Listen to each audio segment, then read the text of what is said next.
अगर मैं आपसे कहूं कि हैवानियत देखनी है, अरे तो पाकिस्तान से अच्छी आपको कहां पर देखने को मिलेगी।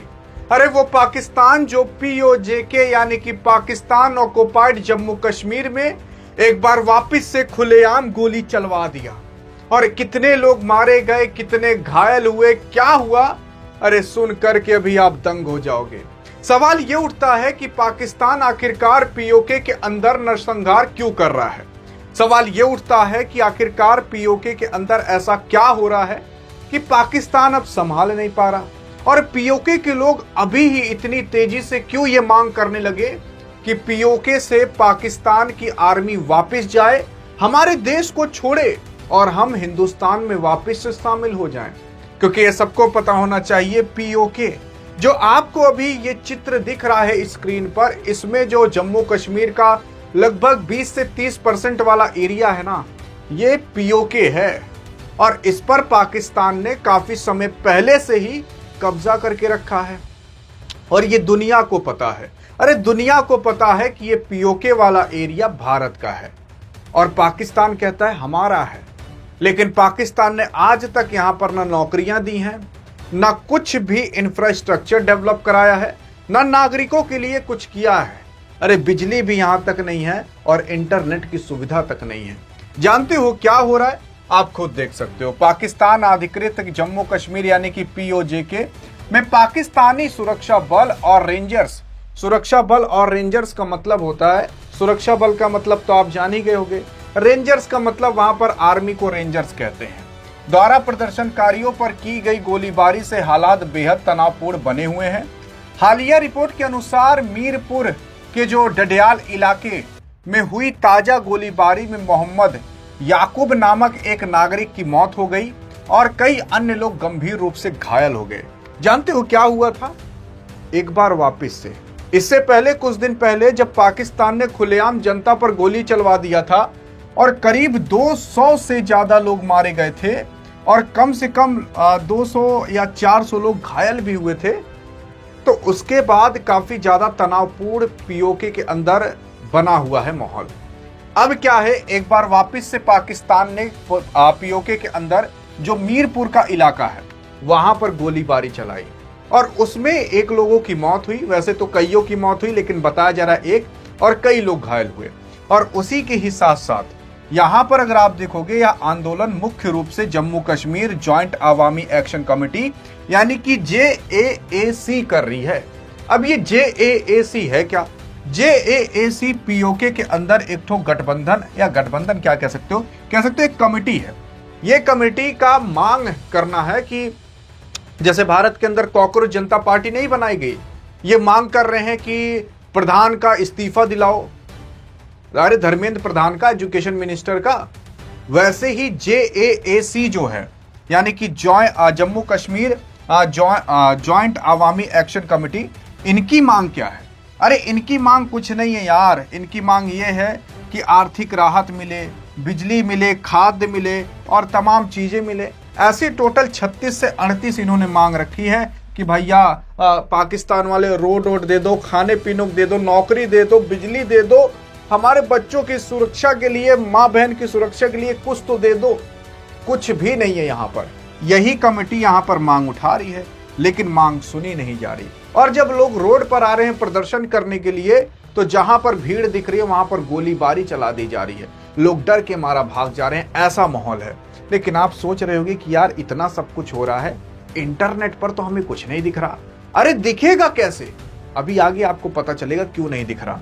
यार इसी रविवार 5 जुलाई को ना, जब प्रदर्शनकारियों ने शांतिपूर्ण मार्च निकाल रहे थे, तब पाकिस्तानी रेंजर्स और पुलिस ने भीड़ पर तितर बितर करने के लिए कथित तौर पर यहाँ पर फायरिंग और जो आंसू के गोले होते हैं उसका इस्तेमाल किया और इसी फायरिंग के अंदर एक लोगों की मौत हो गई और काफी लोग घायल हो गए। इतना तनावपूर्ण अभी पीओके के अंदर मचा हुआ है।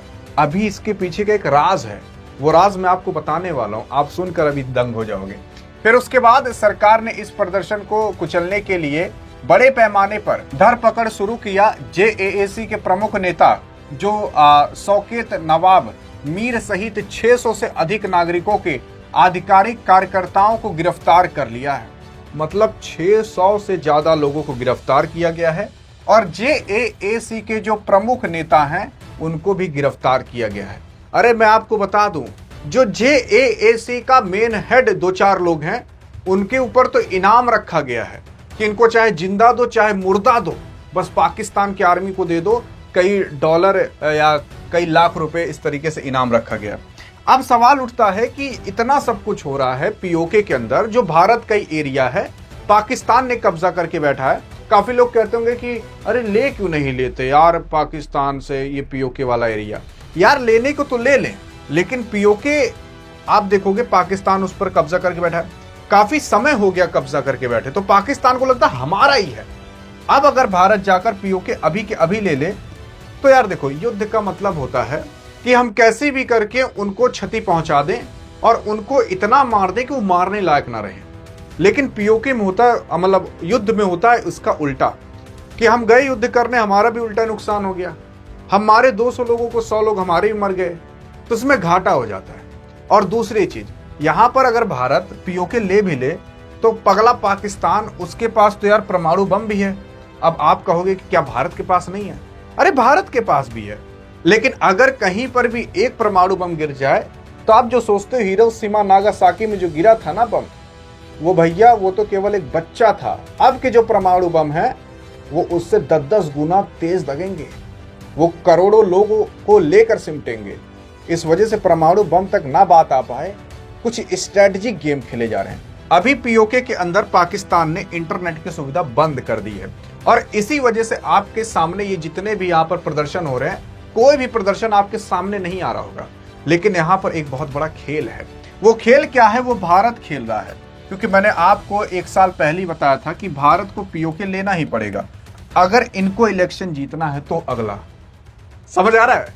तो उसकी प्लानिंग चल रही है। अब ऐसा जरूरी नहीं, क्या पता प्रधानमंत्री मोदी जी इलेक्शन के लिए कर रहे हो, नहीं, अरे इलेक्शन के लिए ही कर रहे हो, लेकिन पीओके आ जाए तो क्या कमाल हो जाएगा। अरे मोदी जी आप खाली ले आइए। जानते हो अगर पीओके आ गया तो क्या होगा? पीओके आ गया तो जम्मू कश्मीर से जितनी भी नदियां निकलती हैं उस सब पर भारत का कंट्रोल हो जाएगा। पीओके के अंदर काफी सारे ऐसे खनिज पदार्थ हैं जो भारत ले सकता है, काफी ज्यादा शुद्ध पानी है जो भारत ले सकता है। और भारत जो है वो चाइना और पाकिस्तान का कनेक्शन जो थोड़ा बहुत अभी है भी ना, रोड बना करके, वो पूरी तरीके से तोड़ सकता है। ऐसे कई सारे कारनामे जो भारत कर सकता है। और अपना एरिया लेने में यार कौन सी दिक्कत? पहले पीओके ले लें, फिर उसके बाद अक्साई चीन पर घुसा जाएगा। जो चाइना ने भारत के कुछ एरिया को कब्जा कर लिया हुआ है। तो यहां पर क्या है ना कि भैया इसी वजह से खबरें नहीं आ रही, क्योंकि इंटरनेट वहां पर बंद है। क्योंकि अगर आप वीडियो बना भी लोगे तो शेयर कैसे करोगे? नेट तो चाहिए ना। और दूसरी चीज, यहां पर क्या पता भारत का भी कुछ रोल हो सकता हो। वैसे ये सारी चीजें बतानी नहीं चाहिए, आप भारतीय नागरिक को बता दे रहे हैं कि भारत का रोल ये हो सकता है कि पहले वहां पर कुछ इस तरीके से उकसाओ लोगों को इतना कर दो कि वो पाकिस्तान के विरोध में हो जाए, जैसे कि लोग अभी वहां पर पाकिस्तान में विरोध में होना चालू हो चुके हैं। उनको नॉलेज दो कि देखो यार, एक नॉर्मल आदमी को ये जरूरत होती है और आपको तो वो भी नहीं मिल रहा। इसी वजह से आपको क्या करना चाहिए कि यार कम से कम बिजली की मांग करो, शिक्षा की मांग करो, सड़क की मांग करो, माँ बहन की सुरक्षा की मांग करो, पुलिस की मांग करो, और आपको कुछ नहीं मिल रहा। और भारत को पता है कि वो कुछ नहीं दे पाएगा पाकिस्तान पीओके के अंदर।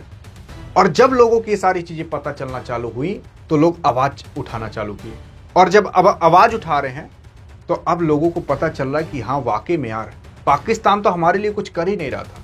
इसीलिए वहां के लोग पाकिस्तान के विरोध में आ चुके हैं, और पाकिस्तान के विरोध में आ चुके हैं तो किसके समर्थन में आएंगे?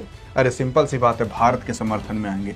और ये स्ट्रेटेजिक गेम खेला जा रहा है। धीरे धीरे क्या किया जाएगा, धीरे धीरे और भी लोग वहां पर पाकिस्तान के विरोध में होंगे, और धीरे धीरे फिर एक समय ऐसा आएगा कि लोग टूट पड़ेंगे कि पाकिस्तान को यहां से हटाओ, हमें भारत में शामिल होना है। जब पूरी दुनिया ये सुनेगी कि यहां वाकई में ही लोग यहां पर ये चिल्ला रहे हैं कि हमें भारत में शामिल होना, भारत में शामिल होना है, तो समझ ही रहे हो आगे क्या बताने की जरूरत है।